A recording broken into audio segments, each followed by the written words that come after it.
ሰላም ጤና ይስጥልን ክብራን ተመልካቾቻችን ከካፋ ቴሌቪዥን የሰዓቱን ዜናዎች ይዘን ቀርበናል። ከዜናዎቹ ጋር ብሩክታይት ብርሃኑ ነኝ። አብራችሁን ቆዩ። የካፋ ዞን ብልጽግና ፓርቲ ጽህፈት ቤት ኃላፊና የመንግስት ዋና ተጠሪ አቶ አጥናፉ ኃይሌ የ2016 ዓመተ ምህረት ትንሳኤ በዓልን አስመልክተው የእንኳን አደረሳችሁ መልእክት ለመላው የክርስትና እምነት ተከታዮች አስተላልፈዋል። ኃላፊው በመልእክታቸው በዓሉ ኢየሱስ ክርስቶስ ለሰው ልጆች የፍቅርና የምህረት ጥግ ያሳየበት እንደመሆኑ እኛም ትእዛዙን ልንጠብቅ ይገባል ብለዋል። በዓሉን ስናከብር ከጎናችን ያሉ አቅመ ደካሞችን በማሰብ መሆን አለበት ብለዋል። ታመነ በየነ የኃላፊውን መልእክት እንደሚከተሉ አሰናድቶታል። ክርስትና እምነት ተከታዮች እንኳን ለ2016 የፋሲካ በዓል በሰላም አደረሳችሁ ለማለት እወዳለሁ። እንግዲህ በሀገራችን በዞናችን በማህበረሰቡ ውስጥ ወይም በሚመነው ውስጥ የፋሲካ በዓል እጅግ በልዩ ሁኔታ የሚከበር በዓል ነው። ምክንያቱም ይህ በዓል ኢየሱስ ክርስቶስ ያለ በደሉ ለሰው ልጆች ዋጋ የከፈለበት ፍቅሩን ያሳየበት በዓል ስለሆነ ሁሉም ሰው በፍቅር የሚያከብረው በደስታ የሚያከብረው በዓል ነው። ይህ የሆነበት ምክንያት ኢየሱስ ክርስቶስ የፍቅር ጥግ ለሰው ልጆች ያሳየበት ስለሆነ እርቅን፣ ይቅርታን፣ ፍቅርን ለሰዎች ያሳየበት ስለሆነ ምህረትን ለሰዎች ያሳየበት ስለሆነ በጣም ለአዳም ልጆች ትልቅ ተስፋ ስለሆነ በልዩ ሁኔታ ይህ በዓል ይከበራል። እሱም እንዳለን እኔ እንደወደድኳችሁ እርስ በርሳችሁ ተዋደዱ ብሎ በቃሉ እንደተናገረው እኛ ፍቅርን እንድንለማመድ እርስ በርስ አንዱ አንዱን እንዲወድ ትልቅ አደራ ሰጥቶን ነው የሄደውና ይህንን ያሰብን ይህንን የፍቅር ትእዛዝ ያሰብን እኛ ደግሞ በመደር ያለን እሱ የሰጠንን ትእዛዝ ጠብቀን እርስ በርሳችን እየተዋደድን እየተፋቀርን ጎረቤት ከጎረቤት ጋር ወንድም ከወንድም ጋር እህት ከእህት ጋር ሁሉም ፍቅርን በማስተማርና በፍቅር በመኖር በዓሉን በፍቅር የምናከብርበት ነው የሚሆነው ማለት ነው። በሀገራችን የፍቅርን መሪ በመጣስ አንዳንድ አካባቢዎች ላይ ወንድሙ ላይ የሚነሳበት አንዱ የአንዱ ደም የሚያፈስበት ሁኔታ በተለያየ ጊዜ ሲከሰት ቆይቷል። ስለዚህ ይህ ነገር የክርስቶስን ፍቅር ባለማሰብ ለሰው ልጅ የተከፈለውን ፍቅር ባለማሰብ ይቅርታን፣ ምህረትን ባለማሰብ ስለሆነ ከዚህ አስተሳሰብ ሰዎች ሊወጡ ይገባል የሚል ሐሳብ ነው በነበኩል ያለኝ። ስለዚህ በአገራችን የነበሩ ሁኔታዎች በእንደዚህ አይነት ሁኔታ እየተቀየሩ መሄድ አለባቸው የሚል ሐሳብ ነው በሌላ በኩል ያለኝ። እንግዲህ የብልጽግና ጉዞ አሸናፊ የሚሆኑ በህብረት ስንጓዝ ነው፣ በአንድነት ስንጓዝ ነው። በአንድነት ስንጓዝ፣ በትብብር ስንጓዝ፣ በህብረት ስንጓዝ እናሸንፋለን።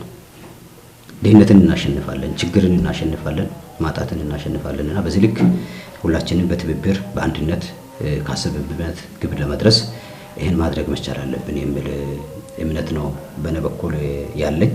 ስለዚህ ሁላችንም እርስ በርስ በመጠላላት ሳይሆን በመገፋፋ ሳይሆን በመቀራረብና በመፈቃቀር የሀገራችንን እድገት የህዝባችንን ጥቅም ማስከበር የምንችልበት እድል ስላለ ይህንን ታሳቢ ያደረገ ይህንንም የያዘ የበዓል አከባበር እንዲሆን በእኔ በኩል መልእክት ማስተላለፍ ይፈልጋለሁ።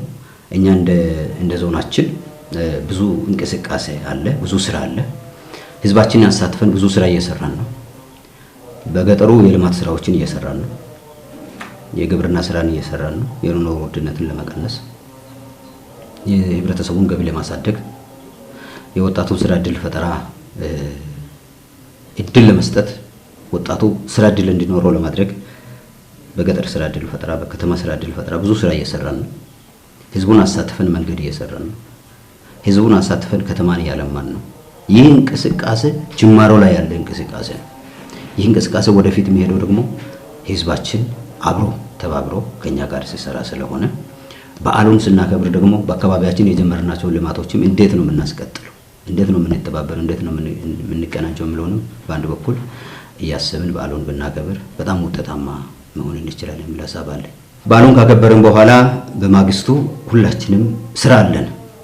ሁላችንም የተሰጠን ተልዕኮ አለን። የመንግስት አካላት በማግስቱ ወደ መንግስት ተቋም በመግባት ለህዝብ አገልግሎት የሚሰጡበት ሁኔታ ቢኖር መልካም ነው።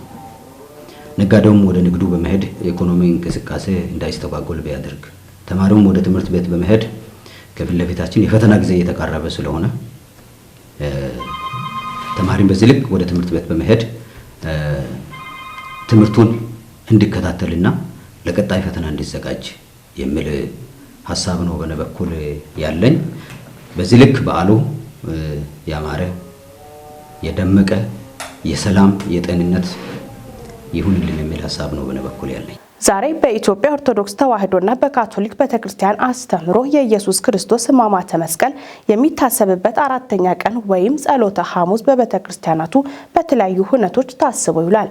በዚህ ዙሪያ አንድ ጥንቅር አለን፣ ተከታትለን እንመለስ።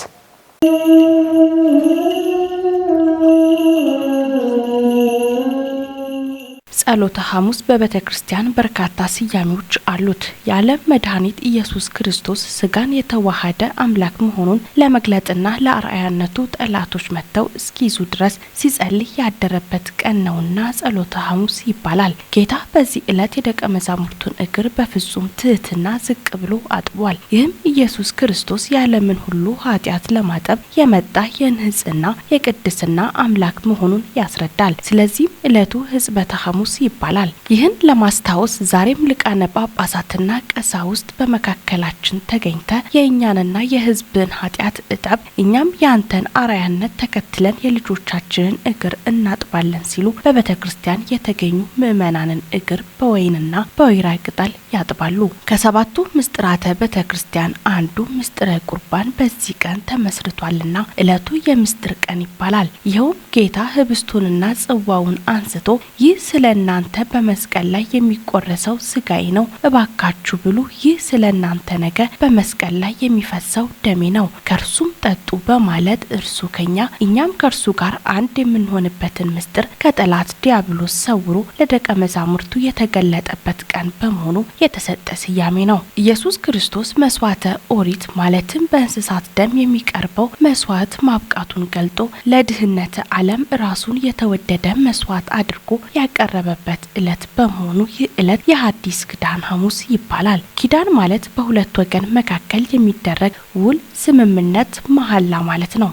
በዚህ መሰረት ጌታ ለአዳምና ለልጆቹ ሁሉ ዘላለማዊውን ቃል ኪዳን በራሱ ደም የፈጸመበት ዕለት ስለሆነ ሐሙስ የሐዲስ ኪዳን ሐሙስ ይባላል። ይህ ዕለት ለኃጢአትና ለዲያብሎስ ባሪያ ሆኖ መኖር ማብቃቱ የተገለጠበት፣ የሰው ልጅ ያጣውን ክብር መልሶ ማግኘቱ የተረጋገጠበት ቀን ስለሆነ የነጻነት ሐሙስ ይባላል። በዚህ ዕለት እንደ ማክሰኞ ሁሉ ጌታ በዮሐንስ ወንጌል የሚገኘውን ሰፊ ትምህርት ለደቀ መዛሙርቱ አስተምሯል። የትምህርቱም ዋና ዋና ክፍሎችም ምስጢረ ሥላሴን፣ ምስጢረ ሥጋዌንና ምስጢረ ትንሣኤ ሙታንን ያካትታሉ።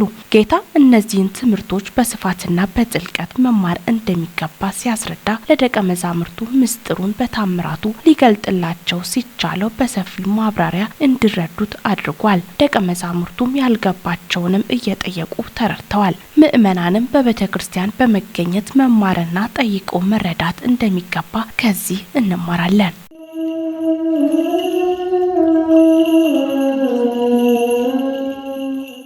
ኢየሱስ ክርስቶስ ለሐዋርያቶቹ ያሳየውን ትህትና እኛ በተግባር አሁን ማሳየት አለብን ሲሉ የኢትዮጵያ ኦርቶዶክስ ተዋሕዶ ቤተክርስቲያን የጌቴሰማኒ ቅድስት አርሴማ ገዳም አስተዳደር ተናገሩ። በገዳሟ የጸሎተ ሐሙስና ሕጽበተ እግር ስነ ስርዓት በቤተክርስቲያኗ ስርዓተ መሰረት ተከናውኖ ውሏል። በቦንጋ ጌቴሰማኒ ቅድስት አርሴማ ገዳም የነበረውን ስነ ስርዓት ባልደረባችን ፍጹም ተሾመ ተከታትሎታል። ተከታትለን እንመለስ። ለመላው የክርስትና እምነት ተከታዮች እንኳን ለሰሙነ ሕማማቱ በሰላም አደረሳችሁ አደረሰን ማለት እንወዳለን። ክቡራትና ክቡራን ተመልካቾች እንደሚታወቀው እንግዲህ በክርስትና እምነት በተለይም በኢትዮጵያ ኦርቶዶክስ ተዋሕዶ ቤተክርስቲያን አስተምሮ መሰረት ዛሬ ሕማማቱ ከገባ ባለው 4ኛ ቀን ወይም ሐሙስ ዕለት እንገኛለን። ሐሙስ ደግሞ በጌታችንና መድኃኒታችን ኢየሱስ ክርስቶስ ያስተማረን ብዙ ነገሮች አሉ። ከነዛ ነገሮች ውስጥ አንዱ ደግሞ የጸሎተ ሐሙስ እንዲሁም ሕጽበተ እግር የሚከናወንበት ወይም እሱ አከናውኖ ያሳየበት ዕለት ነው ማለት ነው። ሕጽበተ እግር ወይም ደግሞ ኢየሱስ ክርስቶስ የሐዋርያቶቹን እግር አጥቦ እናንተም ደግሞ እኔ እንዳደረኩ እንዲሁ ለታናናሾቻችሁ አድርጉ ብሎ እንግዲህ ትህትናን ያስተማረበት ዕለት እንደሆነ ቤተክርስቲያን ታስተምራለች። ዛሬ ይህ የከፋ ቴሌቪዥን እንግዲህ ይህንን በተመለከተ ቦንጋ ጌቴሰማኒ ቅድስት አርሴማ ገዳም ተገኝቶ ከአባቶች ጋርም ቆይታ አድርጓል። እንግዲህ ምናልባት ጸሎተ ሐሙስ ወይም ደግሞ የሕጽበተ እግር ዕለት ተገኝተናልና እንደው ከትርጓሜው ጀምሮ መልእክቱ ምንድነው የሚለውን ከአባታችን ጋር ያደረግነውን ቆይታ ተከታትለን እንዲሁም ደግሞ የቤተክርስቲያን ስርዓቱን ተመልክተን ተመልሰን እንገናኛለን። እንግዲህ ሐዋርያት ውስጥ ተቆጥሮ ታምር የሚያደርገውን ታምር በቃሉ ደዌን በነፍስ የታመሙትን ሲፈውስ እንደገና በታምራቱ ደግሞ በስጋ የታመሙትን ሲፈውስ ያየ ሁሉ ነገር ያየ ነው። እንግዲህ ታውሮ ይሄ ይሁዳ ለመጥፋት በቃውና ያነ ሰዓት እንግዲህ በኩስኩስት ወይም በመንቆርቆሪያ ውሃ ጨምሮ ሐዋርያቶችን እግር አጠባቸው። ይሄ ምንድነው ስንል ትሕትናን፣ ትዕግስትን መጀመሪያም ሲጾም በእራብ አልተበገረም። በሶስት ነገሮች ፈትኖታል ዲያብሎስ። እንግዲህ ምንድነው ይሄ? ለኛ ትሕትና ለማስተማር ነው። ክርስቶስ ለኛ ትሕትና ለማስተማር ነው። እሱ በባህሪው ቅዱስ ነው። እሱ በባህሪው የተቀደሰ ነው። እሱ ባህሪው ምስጉን ነው፣ የተመሰገነ ነው። እንግዲህ በዓለመ መላእክት የተመሰገነ ነው። እስትንፋስ ያላቸው ሁሉ ያመሰገኑት ነው። ግንስ ወደኛ ሐሳብ ብባል ይህንን እግሩን የማጠቡ ምሳሌ ምንድነው ሲባል እኛ እንድንከባበር፣ ትንሹም ትልቁን እንዲያከብር፣ ትንሹም ትልቁን እንዲያከብር፣ ትልቁም ደግሞ ትንሹን አክብሮ ወደ ትልቅ ደረጃው እንዲያደርስ ያንን አስመልክቶ ነው። ትንሹ ለትልቁ ይታዘዝ፣ ትልቁም ለትንሹ ይታዘዝ ሲባል ሁሉ ዳኛ አይሆንም፣ ሁሉ ዳኛ አይሆንም፣ አያዝም። ሁሉ ደግሞ ሞኝ አይሆንም። ነገር ግን መከባበሩ አለ። ነገር ግን አንተ ይባስ አንተ ይባስ ተባብሎ ማደረን፣ ትሕትናን፣ ትዕግስትን ሲያስተምረን ክርስቶስ ዛሬ ዕለት ሐሙስ ጸሎት ዕለት ጸሎተ ሐሙስ ዕለት ምን አደረገ? የሐዋርያቱን እግር አጠበ። የዚሁን ምሳሌ ደግሞ የኛም አባቶች እርስ በርስ ተታጠቡ በኋላ የሚመነውን ሁሉ ያጥቡታል። ይሄ እንግዲህ ዛኔ የታጠበበት ምሳሌው ነው አንዱ።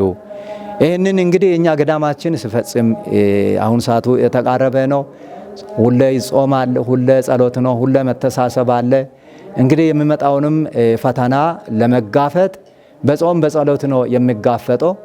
በጾም በጸሎት አገራችን ሰላም እንድትሆን፣ ሰራዊቱ በሰላም አገሯን እንድጠብቅ፣ አራሹም በሰላም አርሶ እንዲያፈስ፣ ነጋዴውም ነግዶ እንዲያተርፍ፣ መንግስት ሰራተኛው እንዲግባባ በአግባቡ ዕውቀትን ጥበብን አገኝቶ አገርን እንዲመራ ሁሉ ትጸልያለች። እንግዲህ ከምጸልዩት አንዷ እቺ ገዳም ናት።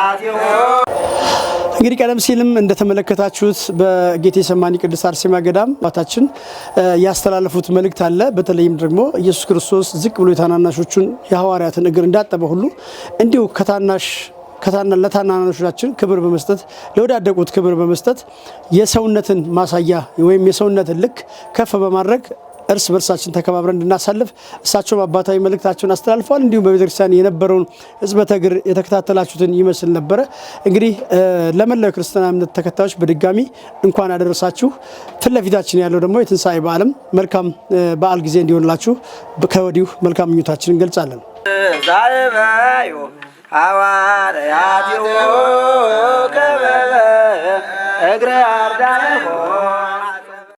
በኢትዮጵያ ኦርቶዶክስ ተዋሕዶ ቤተክርስቲያን አስተምህሮ በምሳሌነት ከሚከወኑ ተግባራት መካከል በጸሎተ ሐሙስ የምንመገበው የጉልባን ምግብ አንዱ ነው። ባልደረባችን ምረታ ብርሃኑ ከሃይማኖት አባት ጋር ቆይታ በማድረግ ተከታዩን አሰናድታለች። ተከታትለን እንመለስ። በጸሎተ ሐሙስ ዕለት ለምግብነት የሚቀርበው ጉልባን ሃይማኖታዊ አስተምህሮ ምን ይመስላል? የኢትዮጵያ ኦርቶዶክስ ተዋሕዶ ቤተክርስቲያን ያው በብሉይ ኪዳን ከነበሩ ስርዓቶች በአዲስ ኪዳን የተተኩ ለነፍስ ክርስቶስ ቤዛ የሆነበትን ታላቅ የትንሣኤን በዓል ከማክበሯ በፊት በጸሎተ ሐሙስ አባቶቻችን ስርዓት የሚፈጸም የጉልባን ማዕድ አለ። ያ ማዕድ ደግሞ በብሉይ ኪዳን እስራኤላውያን ከግብጽ ባርነት ነፃ ሲወጡ ይህን ምግብ ተመግበዋል። ትርጓሜውም እስራኤላውያን ከስጋ መከራ ከባርነት ቀንበር ነፃ ሲወጡ በነፍስ ደግሞ ጌታችን መድኃኒታችን ኢየሱስ ክርስቶስ ነፃ ሊያወጣን ሰው ሆኖ እንደ ሰው ተመላልሶ መከራ ተቀብሎ ማንም ያልከፈለውን ፍቅሩን የገለጸበትን በዓል ስናከብር በዚህ በጸሎተ ሐሙስ ወይም በሚሴተ ሐሙስ ወይም ጌታችን መድኃኒታችን ኢየሱስ ክርስቶስ ምስጢሩን በገለጸበት ዕለተ ሐሙስ ላይ እናቶቻችን ቡና አፍልተው ጉልባን ኑፍሮ ቀቅለው ከስንዴና ከባቄላ አዘጋጅተው የሚያቀርቡት ምግብ ነው። ከእህል አይነቶች ስንዴና ባቄላ የተመረጡበት ምክንያት ምን ይሆን? ስንዴ እንግዲህ እንደ መጽሐፍ ቅዱስ ለክርስቶስ ስጋ ወደሙ ቤተክርስቲያን ታቀርባለች፣ ጸሎት ይደረጋል። ስጋዬን የበላ ደሜን የጠጣ የዘላለም ሕይወት አለው ተብሎ በዮሐንስ ወንጌል የተቀመጠውን ቃል ቤተክርስቲያን ተቀብላ የጌታችን የመድኃኒታችን የኢየሱስ ክርስቶስ የስጋው ስለ ስጋው ደግሞ የበቁት የሚቀበሉበት ነው። ስንዴ ትንሣኤ ሙታን ምሳሌ ነው። ቅዱስ ጳውሎስ እንደተናገረው የስንዴ ቅንጣት እንኳን ፈርሶ በስብሶ መሬት ላይ ወድቆ እንደምነሳ እኛም ክርስቲያኖች እንደምንነሳ ቅዱስ ጳውሎስ ያስተማረበት ምሳሌ አለው። እንግዲህ ተፈትጎ ነው ጉልባን የሚሆነው። ጉልባን ከኑፍሮ ይለያል። የተያያዘ አንድ የሆነ የተዋሃደ ምግብ ነው። ይሄ ጉልባን የምንለው የስንዴና የባቄላ ውህደት ነው። ጉልባን ወደ ዳቦ የሚያደላ ነገር ግን ዳቦ ያልሆነ ኑፍሮ የሚመስል ኑፍሮ ያልሆነ ምግብ ነው። ጌታችን መድኃኒታችን ኢየሱስ ክርስቶስ የከበረ አምላክ ንጉሥ ሆኖ ሳለ ግን ስጋ ለብሶ በዝቅ ብሎ በዓለም ውስጥ የተቀበለውን መከራ በባቄላ ሊቃውንቱ መስለዋል። እንግዲህ ቅርፊቱ የወጣበት ጌታችን መድኃኒታችን ኢየሱስ ክርስቶስ በመስቀል ላይ ተሰቅሎ ልብሱን ከለሜዳ ልብሱን የተገፈፈበት ምሳሌ ነው የባቄላው ምሳሌ።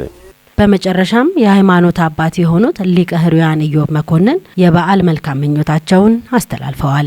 እንግዲህ እስካሁን ሰዓት በቅዳሴውም በስግደቱም እስካሁን አገልግሎት እየሰጡ ያሉት የኢትዮጵያ ኦርቶዶክስ ተዋሕዶ ቤተክርስቲያን ካህናት አባቶች፣ ለወንድሞች ዲያቆናት፣ ለምእመናን ለክርስቲያኑ በሙሉ እንኳን አደረሳችሁ። በዓሉ የሰላም፣ የደስታ፣ የፍቅር፣ የአንድነት በዓል እንዲሆን እመኛለሁ። አሁን ደግሞ ከበዓላት ውጭ የሆኑ ዘገባዎችን እንመለከታለን።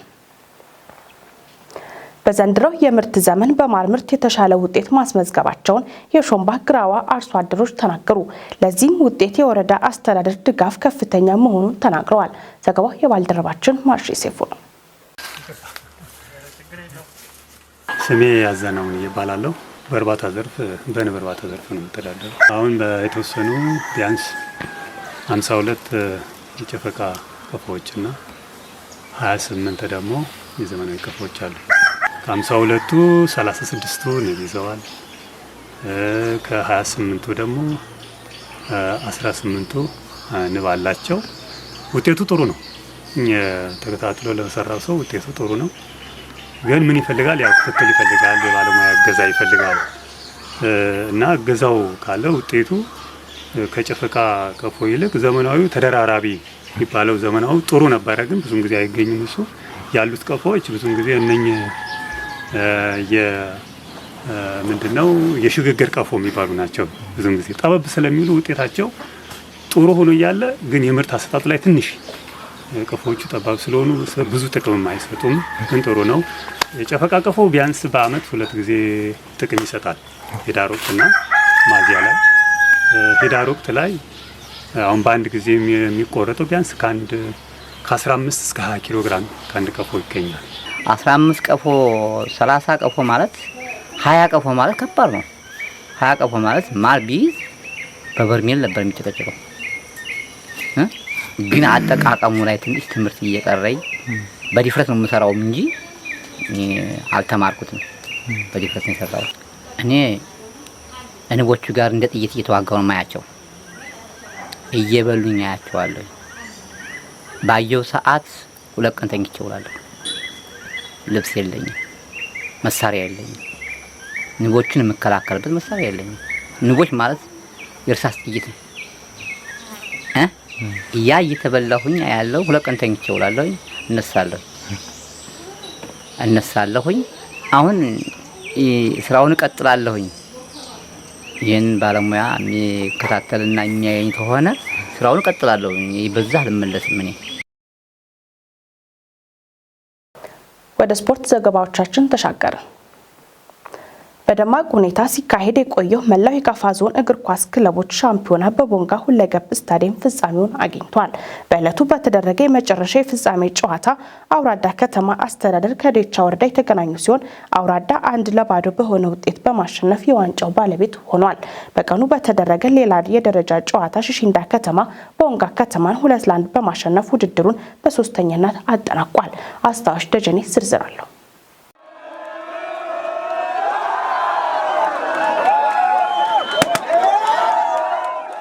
የ2016 ዓመተ ምህረት መላው የካፋ ዞን እግር ኳስ ክለቦች ሻምፒዮና ለ11 ቀናት በቦንጋ ሁለገብ ስቴዲየም ሲካሄድ የቆየ ሲሆን በዕለተ ረቡዕ ሚያዝያ 23 ፍጻሜውን አግኝቷል። ሻምፒዮናውን አስመልክቶ ለካፋ ቴሌቪዥን ማብራሪያ የሰጡት የካፋ ዞን ባህል ቱሪዝምና ስፖርት መምሪያ ኃላፊ አቶ ነጻነት ብርሃኑ የዘንድሮ ሻምፒዮና ወንድማማችነትና መተባበርን መሰረት ያደረገ መሆኑን ገልጸው በደማቅ ፉክክር የታጀበ እንደነበርም ተናግረዋል። ክለቦች ሻምፒዮና እንዳልከው በተለይ ወንድማማችነትን፣ አንድነትን፣ መተባበርን መሰረት ባደረገ መልኩ ነው እስካሁን ሲካሄድ የነበረው። ኢቭን አሁን ያው እኛ በእኛ ሁኔታ አንዳንድ ያው ከስፖርትን ህዝባዊ መሰረት ከማስያዝ አንጻር የነበሩ ክፍተቶች ጋር ተያይዞ ያልተሟሉ የማሊያ የትጥቅ የተለያዩ ነገሮች ችግሮች ያሉባቸው አንዱ ለአንዱ በመስጠት በመተባበር ጭምር ውድድሮች እንዲደረጉ ሲያደርጉ የነበሩበት ሁኔታ አንዱ እሱን ያየነው ነገር አለ። ከዛ ባሻገር ዋናው የጨዋታው ውጤታማነት ነው። ከጨዋታው ውጤታማነት አንጻር አምና ከነበረው እጅግ በጣም አምና ከነበረው በጣም ትልቅ ኮምፒቲሽን የታየበት ትልቅ ውድድር የታየበት የተጫዋቾች ሁኔታ አጠቃላይ ቲሙ ሁኔታ ለማሸነፍ ያለው ጉጉት ከመነሻ ጀምሮ የነበረው እስከ ዋንጫ ድረስ የነበረው ነገር ሲታይ አብዛኛው ክለቦች ማለት በሚቻል ሁኔታ በጣም ብቃት ባላቸው ተጫዋቾች ብዙ ደጋፊዎችን በመያዝ ወደ ሜዳ የገቡበት ሁኔታ ነው ያየነውና ለቀጣይ ለኛ እንደ ዞንም ያየነው ነገር ምንድነው በተለይ ከታች ከታዳጊ ጀምሮ መስራት ላይ ያሉ ክፍተቶችን ለማረም የሚያስችል ተሞክሮ የወሰንበት የጨዋታ መድረክ ነው የኛው። በሻምፒዮናው ላይ 15 ክለቦች እንደተሳተፉ የገለጹት ኃላፊው ከ15ቱ ክለቦች 6ቱ ክለቦች ዞኑን ወክለው በክልል ሻምፒዮና ላይ እንደሚሳተፉ ማክለዋል። በዚህ አሁን በክልል ክለቦች ሻምፒዮና ላይ 6 ሻምፒዮና የኛን ክለቦች እኛን ዞኑን ወክሎ ይሄዳሉ። 4ቱ ያው በቀጥታ ያለፉ ናቸው። 2ቱ ደግሞ ከ8ቱ መካከል የተለዩ በጨዋታ በአጠቃላይ በሚያሳዩት የጨዋታ እንቅስቃሴ ባላቸው የቲም አደረጃጀት እንዲሁም አጠቃላይ በሚያሳዩት ነገር የተሻሉ ተብሎ 2 ተመልምሎ 6 የሚሆኑትን ለክልል ክለቦች ሻምፒዮና ያዘጋጅንበት ሁኔታ ነው ያለው። ለ11 ቀናት በዘለቀው በዚህ ሻምፒዮና ላይ የተለያዩ የስነ ምግባር ጉድለቶች መታየታቸውን የገለጹት ኃላፊው ችግሮቹ በንግግር መፈታታቸውንም ገልጸዋል። ለአንጻር አንዳንድ ግድፈቶች የታዩ ነገሮች አሉ። እነዚህንም በሆን በተለይ ከጨዋች ዲሲፕሊን ከጨዋታ ተገብነት አንጻር የታዩ ነገሮች አሉ። ከዛ ባሻገር ደግሞ ከዳኞች ላይ የሚነሱ ቅሬታዎች ነበሩ። እነዚህን ቅሬታዎች ጭምር ለመፍታት ያደረግናቸው ነገሮች አሉ። ከዛ ባሻገር ደግሞ ደጋፊዎች መካከል የሚታዩ አላስፈላጊ ነገሮች አልፎ አልፎ የሚታዩ ነገሮችን እነዚህንም ጭምር ከሚመለከታቸው አካላቶች ጋር ፈጥነን እያረምን እያስተካከልን ለጨዋታው ፍጻሜ ደርሰናል። በሻምፒዮናው የተሳተፉ ክለቦች ከተለያየ ቦታ ተጫዋቾችን ማምጣታቸውን የተናገሩት ኃላፊው ክለቦቹ የአካባቢ ልጆች ላይ ትኩረት አድርገው ቢሰሩ ይበረታታል ሲሉ አስተያየታቸውንም ሰጥተዋል። ለማስተላለፍ ፈልገው ከታች ፕሮጀክቶችን የማጠናከር ስራ በተለይ ታዳጊ ልጆችን የማብቃት የአካባቢ ልጆች በጨዋታ ሁኔታ ላይ እንዲሰለፉ አሁን በዚህኛው በዘንድሮ ክለቦች ሻምፒዮና ብዙ ክለቦች ያው ከተለያዩ ቦታዎች ተጫዋቾችን አመጣዋል። አያምጡ የሚል ህግ የለም፣ አንዘጋም። ነገር ግን ለቀጣይ የአካባቢ ልጅ ላይ ትኩረት ተደርጎ ቢሰራ ከዚህ ከክለቦች ሻምፒዮና ተሞክሮ ወስዶ ሌሎች ሊጎች የሚበቃበት ሁኔታ ስላለ እሱ ላይ ስራ ቢሰራበት ጥሩ ነው የሚል መልእክት አለኝ።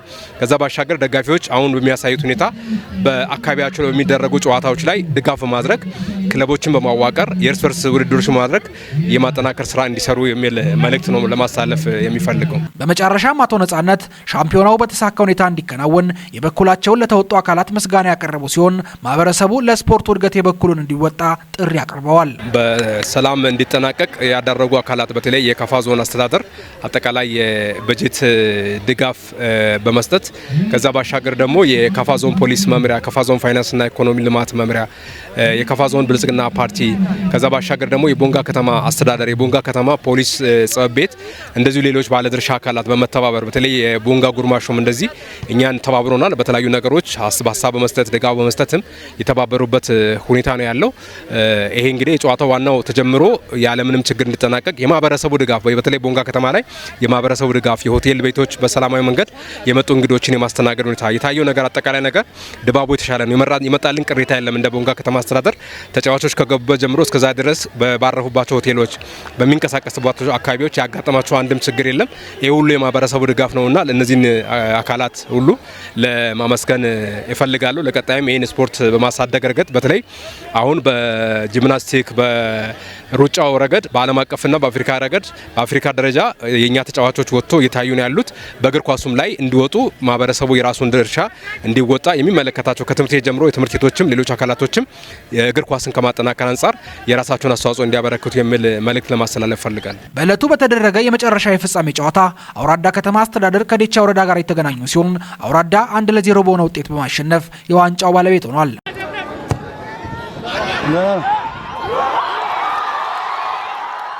ቀደም ብሎ በተደረገ የደረጃ መርሃ ግብር ሽሽንዳ ከተማ ቦንጋ ከተማን 2-1 በማሸነፍ ውድድሩን በሶስተኝነት አጠናቋል። በዚህ መሰረት በክልል ደረጃ ለሚካሄደው የእግር ኳስ ክለቦች ሻምፒዮና አውራዳ ከተማ አስተዳደር፣ ጊምቦ ዳዲበን፣ ሽሽንዳ ከተማ አስተዳደር፣ ቦንጋ ከተማ አስተዳደር፣ ዴቻ ወረዳና ጌሻ ወረዳ የእግር ኳስ ክለቦች ዞኑን ወክለው እንደሚሳተፉ ተረጋግጧል። የሻምፒዮናውን የመጨረሻ የመዝጊያ ንግግር ያደረጉት የከፋ ዞን ዋና አስተዳዳሪ ተወካይና የፋይናንስና ኢኮኖሚ መምሪያ ኃላፊ አቶ መቅደስ ማሞ ስፖርት ፍቅርን፣ አንድነትና ትብብርን የሚያጎላ ትልቅ ዘርፍ ነው ሲሉ ተናግረዋል። በዞናችን የተለያዩ የስፖርት ዘርፎች ላይ አመርቂ ውጤቶች እየተመዘገቡ ነው ያሉት ኃላፊው ይህንን አጠናክሮ ማስቀመጥ እንደሚገባም አሳስበዋል። ከፋ ዞን በስፖርቱ ዘርፍ በሁሉም አቅም ያለ ዞን መሆኑ ይታወቃል።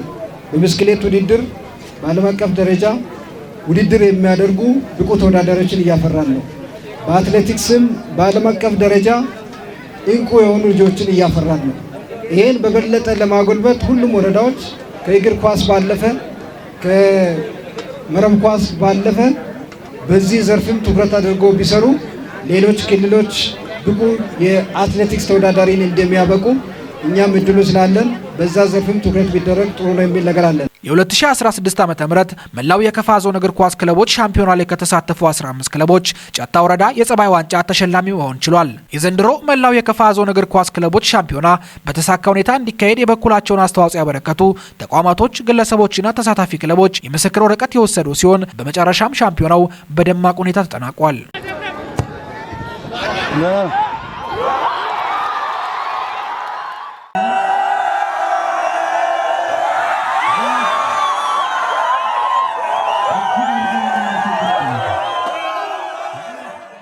ክቡራን ተመልካቾቻችን ከካፋ ቴሌቪዥን ለሳቱ ያዘጋጀናቸው ዜናዎች እስካሁኖቹ ነበሩ። ዜናዎቹን እየመራው እኔ ብሩክታይት ብርሃኑ አብሬያችሁ ቆይታ አደረግኩ። ከቀሪ የካፋ ቴሌቪዥን መሰናዶች ጋር መልካም ጊዜ